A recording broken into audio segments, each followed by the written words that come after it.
China and India disengage at multiple points in eastern Ladakh. Chinese troops and infantry combat vehicles moved back by 2.5 kilometers. India also moves back some of its troops. Army commanders meet today to discuss the future course of action.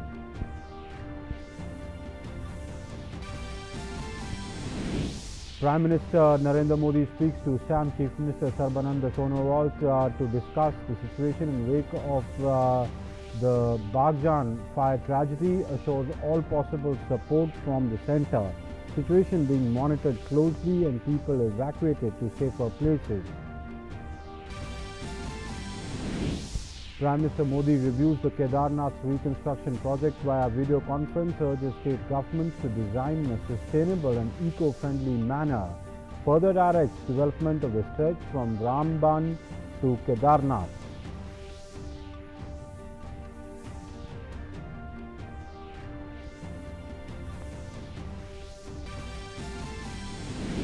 BJP continues to hold viral Jan Samvad rallies to mark the completion of first year of second term of government.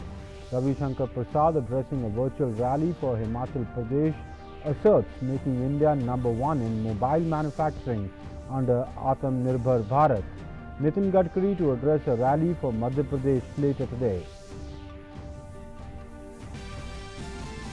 Number of recoveries surpassed the active COVID-19 cases across the country for the first time, over 1.35 lakh cured and discharged, while active cases stand at 1.33 lakh.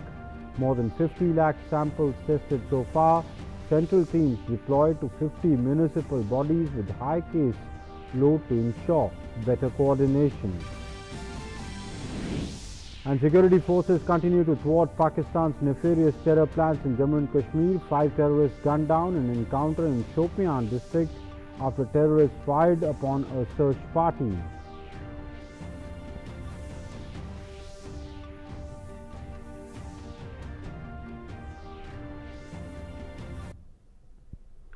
Good afternoon, welcome to the newscast. I'm Amritpal Singh. In a major development, India and China's army commanders of the army are meeting today for talks to discuss further course of action on the LAC, or the line of actual control issue. According to top army sources, India and China have disengaged at multiple points in eastern Ladakh. Troops and infantry combat vehicles have moved back by 2.5 kilometers by People's Liberation Army in the Galwan area, patrolling point 15 in Hot Springs area. India has also moved some of its troops back. Prime Minister Narendra Modi has assured Assam Chief Minister Sarbananda Sonowal of all possible assistance to the victims of a massive fire at Oil India's Baghjan well, which has been spewing gas uncontrollably for 15 days in Tinsukia district. In a telephone call made to the Prime Minister, Sonowal apprised him of the latest situation arising out of the major blowout and subsequent fire. Sonowal said that the Prime Minister assured of all possible help to resolve the situation and provide relief to the victims. Earlier, whatever area occupied by the, this thing, flame of the fires, that has been confined to that particular plinth area. I think it has come down to their radius of 50 meters. So that way, the experts' view is very clear that they need another 25 to 28 days to control the situation. And I believe with the whatever support we are getting from the government of India, and particularly this morning, I have also briefed the entire situation to Honorable Prime Minister Narendra Modi ji, and he has assured me full support from the government of India. The Assam Chief Minister also said that people living in the Baghjan fire-affected areas have been successfully evacuated to safer places with joint effort of the central and the state government. Canadian expert from Singapore has been brought by Oil India Limited, Ministry of Petroleum, and they have been putting their best possible effort to entire control the situation with the support of Government of India and Government of Assam, joint effort. We have been successful in evacuating the people from those affected zone to a safer place. A massive fire on Tuesday engulfed the damaged Baghjan oil well, which has been spewing gas uncontrollably for the last 2 weeks in Tinsukia district. PSU Major Oil India Limited has said that 2 of its firefighters who were engaged in controlling the blaze died. Official sources said that as the well was spouting gas and condensate droplets for 15 days and got spread to a vast area, the fire burnt almost everything in the radius of 1 kilometer from the site. Baghjan well is adjacent to the rich biodiversity-filled Dibru Sakhova National Park. Oil Authority said that the spread has been controlled to a certain extent. He also said that it may take about 4 weeks to extinguish the fire fully.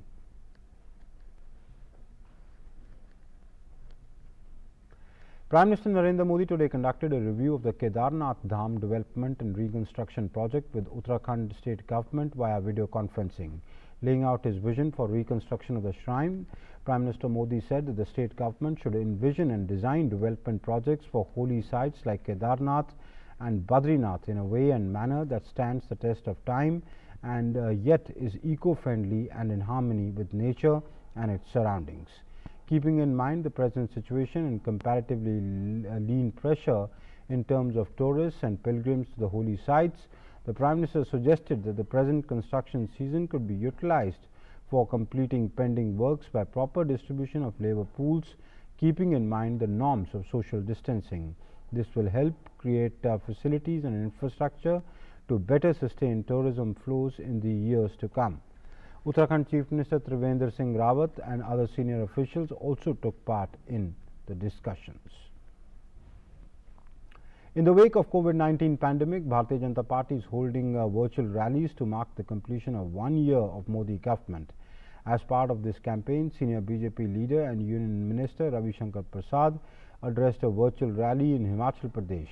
Speaking on the occasion, Ravi Shankar Prasad said that the government will make India #1 in the mobile manufacturing under Atmanirbhar Bharat. हमारी सरकार आई थी, देश में सिर्फ 2 mobile factory, सिर्फ 2। अब भारत में 250 से अधिक मोबाइल फैक्ट्रियां मोबाइल कंपोनेंट बनाती हैं।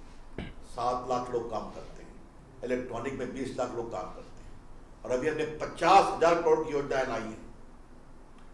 भारत अभी नंबर 2 पर है, 5वें से हम नंबर 2 हो गए। अब हम भारत को चीन से आगे बढ़ाकर दुनिया का नंबर 1 मोबाइल मैन्युफैक्चरिंग देश बनाने वाले हैं। यह हमारा संकल्प है। Ravi Shankar Prasad also slammed Congress leader Rahul Gandhi for questioning the central government's lockdown strategy. मैं राहुल गांधी से एक सवाल पूछता हूं, हमसे पूछने के पहले अपने मुख्यमंत्रियों से क्यों नहीं पूछते हैं जो आपकी पार्टी के मुख्यमंत्री हैं? पंजाब के मुख्यमंत्री ने, जो हिमाचल के पड़ोस में है, लॉकडाउन सबसे पहले किया। वहां तो उन्होंने कर्फ्यू भी लगा दिया। आज भी 30 जून तक लगाए हुए हैं। राजस्थान ने लगा रखा है। महाराष्ट्र में आपकी पार्टी सहयोगी है। तो नरेंद्र मोदी और जयराम ठाकुर और देश से सवाल पूछने के पहले राहुल गांधी जी कृपया करके अपने अंदर झांकिए कि आपके मुख्यमंत्री आपकी बात क्यों नहीं सुनते हैं। Senior BJP leader and Union Minister Nitin Gadkari will also address the Jan Samvad rally in Madhya Pradesh later today. और सब शुगर मिल को कहा महाराष्ट्र में, तो 1200 रुपये लीटर सैनिटाइजर था, वो 160 रुपये लीटर किया और इतना बल्क बनाया अभी कि पूरा सैनिटाइजर का मार्केट खराब हो गया, कोई ब्लैक नहीं कर सकता और अभी वो इसको एक्सपोर्ट कर रहे हैं। फिर हमारे एमएसएमई क्लस्टर में एक पीपी किट तैयार की, वो यहाँ इंग्लैंड पीटर इंग्लैंड का शर्ट यहाँ बनाते हैं, बहुत अच्छा यूनिट है, 18-20 लोग हैं और ऑरेंज क्लस्टर के नाम से नागपुर में है। उनको मैंने पीपी किट बनाने के लिए कही। अभी उनकी कैपेसिटी 15 से 20 हज़ार रुपये पर डे बनाते हैं। अब उसको एक्सपोर्ट का ऑर्डर मिल गया, हमने कहा एक्सपोर्ट खोल दो।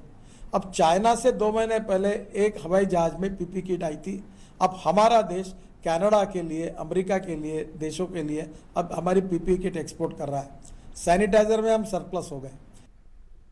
And Union Transport Minister, Surface Transport Minister Nitin Gadkari is speaking at the Jan Samvad rally. Bharatiya Janata party के रूप में अपने कार्यकर्ताओं ने पीढ़ियों से पीढ़ियां देश के लिए, पार्टी के लिए समर्पित की है।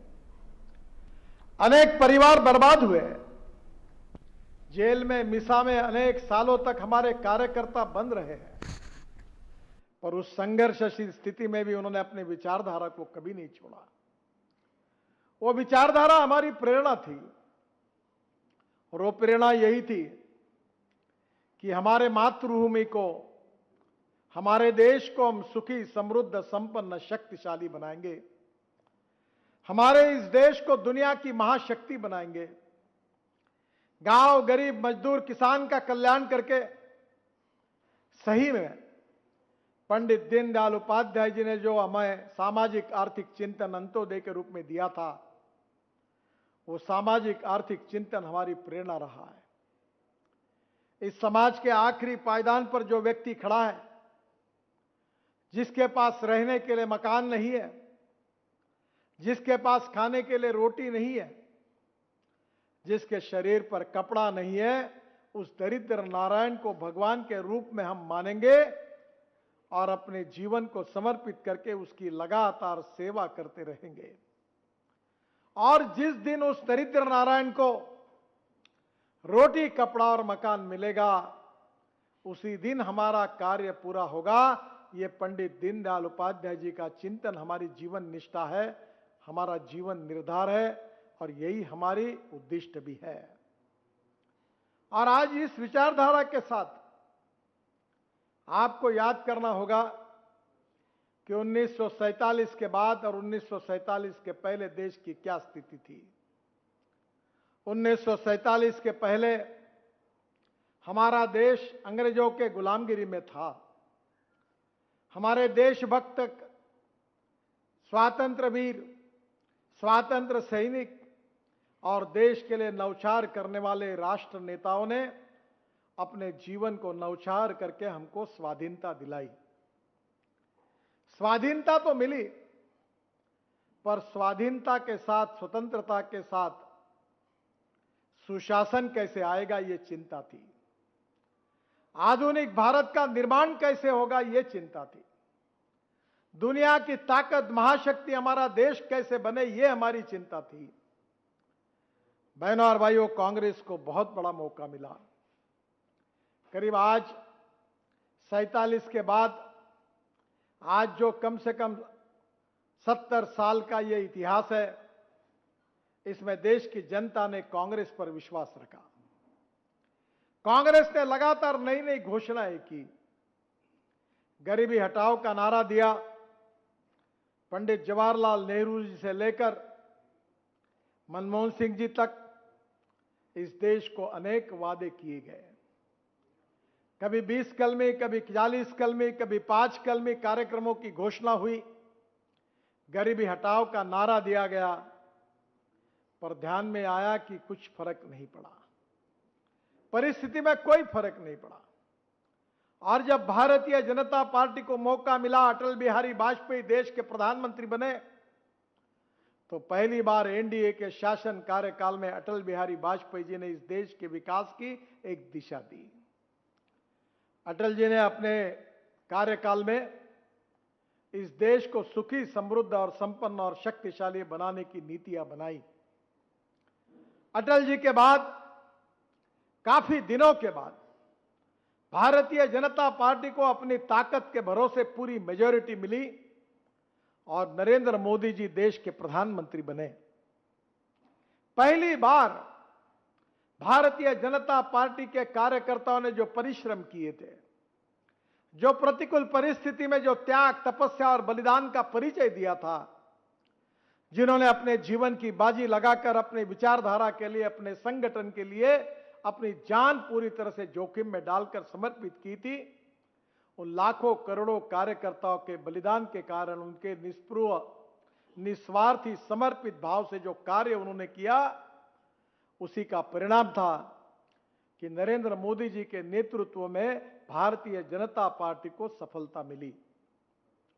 बहनों और भाइयों, और नरेंद्र मोदी जी के नेतृत्व में 5 साल हमारे सरकार ने जो कार्य किया है, अगर उसकी तुलना करनी है तो मैं ये मानता हूं कि कांग्रेस के शासनकाल में जो शासनकाल कांग्रेस को मिला, जो कम से कम 55-60 साल का समय मिला, कांग्रेस जो 55 साल में नहीं कर सकी, वो मोदी जी के नेतृत्व में 5 साल के अंदर हमने करके दिखाया। यही हमारे सरकार का सबसे बड़ा काम है। 1947 के बाद हमारे देश में 3 विचारों के आधार पर राजनीतिक पार्टियां काम कर रही थी।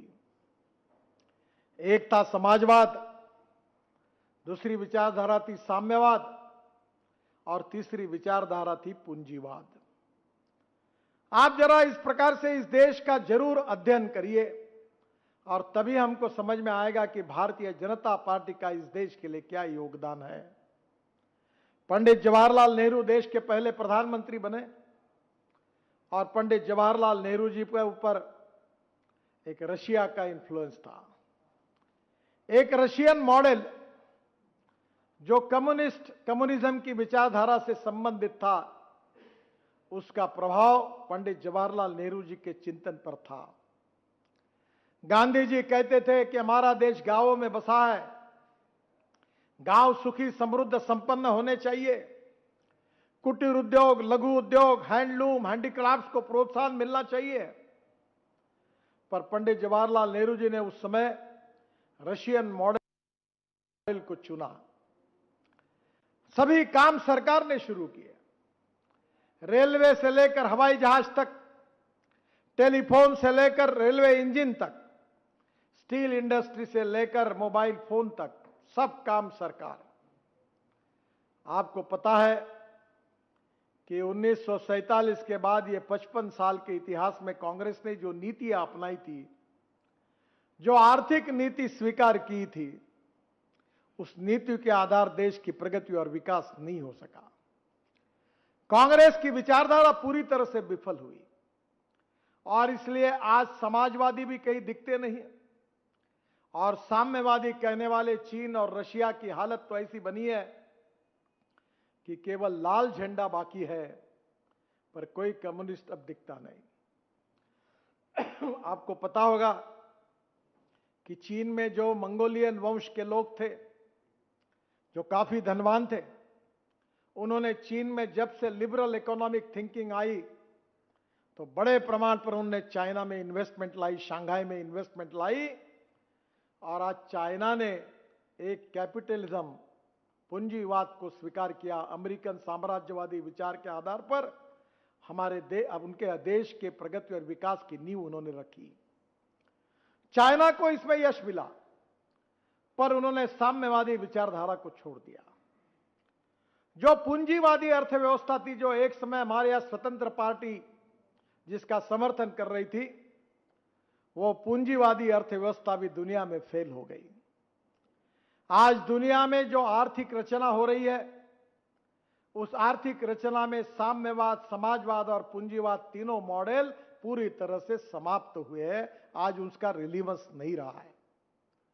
पर भारतीय जनसंघ के रूप में पंडित दीनदयाल उपाध्याय जी ने हमें जो सामाजिक आर्थिक चिंतन दिया था, जिसके आधार पर गरीब को केंद्र बिंदु मानकर गांव, गरीब, मजदूर, किसान की प्रगति कैसे हो, हर गरीब व्यक्ति को रहने के लिए मकान कैसे मिले, रोटी कैसे मिले, हर जवान व्यक्ति को उसके हाथों को काम कैसे मिले, हर गरीब परिवार को अपने खुद का मकान कैसे मिले और हमारे किसान जो गांव में बसे हैं, उनके माल को सही कीमत कैसे मिले और रोजगार के लिए शहर में जाने की आवश्यकता नहीं है, तो गांव संपन्न बने और गांव में उसको रोजगार मिले और एक तरफ ज्ञान, विज्ञान, तंत्र विज्ञान, innovation, entrepreneurship, science, technology, research, इसका सबका उपयोग हो और हमारा देश दुनिया की महाशक्ति बने, यही सोचकर हमने काम किया।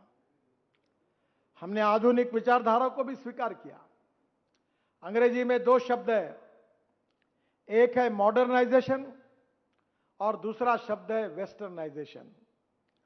मॉडर्नाइजेशन का अर्थ है आधुनिकीकरण और वेस्टर्नाइजेशन का अर्थ है पाश्चात्यीकरण। बहनों और भाइयों, हमारे विचारधारा में हमने आधुनिकीकरण को स्वीकार किया। टेक्नोलॉजी को स्वीकार किया और साइंस टेक्नोलॉजी ये कितना बड़ा चमत्कार कर सकती है और उसके आधार पर हमको देश को कैसे सुरक्षित करना है, इसका गंभीरता से हमने योजना बनाकर उसका अमल भी किया। आज हमारा देश एक तरफ टेक्नोलॉजी का उपयोग कर रहा है, ज्ञान विज्ञान तंत्र विज्ञान का उपयोग कर रहा है, startup, stand up, innovation, upgradation of technology, infrastructure 21वीं सदी का, सब बातें इंटरनेशनल स्टैंडर्ड की एक तरफ हो रही है, तो दूसरी ओर शिक्षा के माध्यम से इतिहास, संस्कृति, विरासत के आधार पर मूल्याधिष्ठित जीवन पद्धति, मूल्याधिष्ठित परिवार पद्धति, इसका आधार लेकर हम किस प्रकार से हमारे समाज को संपन्न बनाएंगे। केवल हम भौतिकवाद के आधार पर केवल सुखी और समृद्ध नहीं बनेंगे, तो हमारी आध्यात्मिक आस्था, मूल्याधिष्ठित जीवन पद्धति, हमारा इतिहास, हमारी संस्कृति, हमारी विरासत, इसके आधार पर हम विश्व का कल्याण कर सकते हैं, यह विचार भी हमने दिया। मुझे याद है कि शिकागो में स्वामी विवेकानंद जी का भाषण हमारे लिए एक विचारधारा के रूप में है। उन्होंने वहां कहा था कि मैं यह कहने के लिए नहीं आया हूं, क्योंकि सभी लोगों के भाषण हुए, अलग अलग धर्म के लोगों के। जब विवेकानंद जी का अवसर आया तब उन्होंने कहा कि मैं यह कहने के लिए नहीं आया हूं कि मेरा भगवान श्रेष्ठ है या मेरा धर्म श्रेष्ठ है, मैं यह कहने के लिए आया हूं कि आप जिस पर आस्था रखते, जो भी आपका धर्म हो, आपका भगवान हो, वो श्रेष्ठ है। हमारे संस्कृत में एक सुभाषित था, आकाशात पतितम तोयम यथा गच्छति सागरम सर्वदेव नमस्कार केशवम प्रति गच्छति। और यही विवेकानंद जी ने यही कहा, और आगे यह कहा कि मैं यही प्रार्थना करता हूं कि केवल मेरे धर्म के लोगों का कल्याण हो, ऐसा नहीं, तो पूरे मानव जाति का कल्याण हो, पूरे विश्व का कल्याण हो। ये भाव उन्होंने हमारे संस्कृति, इतिहास और विरासत के आधार पर जिस धार्मिक मूल्यों को हम मानते हैं, वही बात विवेकानंद जी ने पूरे विश्व के सामने रखी। और आज विवेकानंद जी की विचारधारा पूरे दुनिया के लिए आदर्श के रूप में लोगों ने उसको स्वीकार किया। बहनों और भाइयों, एक तरफ हमारी जीवन पद्धति, हमारी परिवार पद्धति, हमारे संस्कार, हमारी शिक्षा पद्धति, और दूसरी ओर कंप्यूटर से लेकर टेक्नोलॉजी का उपयोग करके आज दुनिया में सॉफ्टवेयर इंडस्ट्री में, पूरे वर्ल्ड में अगर डोमिनेशन किसी का है तो भारतीय इंजीनियर्स का है। वर्ल्ड में ये रेपुटेशन हमारे इंजीनियर्स ने पैदा किया है कि सॉफ्टवेयर इंजीनियर अगर दुनिया में किसी भी देश में अगर किसी कंपनी को लेना है तो भारतीय युवा का नाम जब सामने आता है तो उसका सिलेक्शन हो जाता है। ये हमने सिद्ध करके दिखाया। मैं जापान में गया था, जापान के प्रधानमंत्री जी ने मुझे पूछा था कि आपके देश में जो सॉफ्टवेयर इंजीनियर्स है वो इतने होशियार हैं, समझ में नहीं आता कि क्या उनके दिमाग में कोई मैथमेटिक्स के जीन्स है क्या। हमारे आज सॉफ्टवेयर इंजीनियर्स पूरे दुनिया में डोमिनेट कर रहे हैं। पूरे दुनिया में, पूरे विश्व में, अमेरिका में 10 डॉक्टर अगर अच्छे होंगे तो 4 डॉक्टर भारतीय है। आप यूके में जाइए, अमेरिका में जाइए, पूरे विश्व में हमारे डॉक्टर को एक रिकॉग्निशन है, एक रिस्पेक्ट है।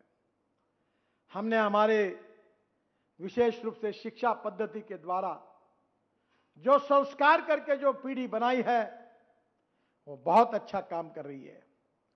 पूरे विश्व में आज किसी भी देश में जाइए, हमारा जो भारतीय समाज है, कोई भोपाल से, कोई ग्वालियर से, कोई नागपुर से, कोई मुंबई से, कोई कलकत्ता से, कोई चेन्नई से, सब लोगों ने वहां जाकर अपना एक आदर्श स्थान प्रस्थापित किया है।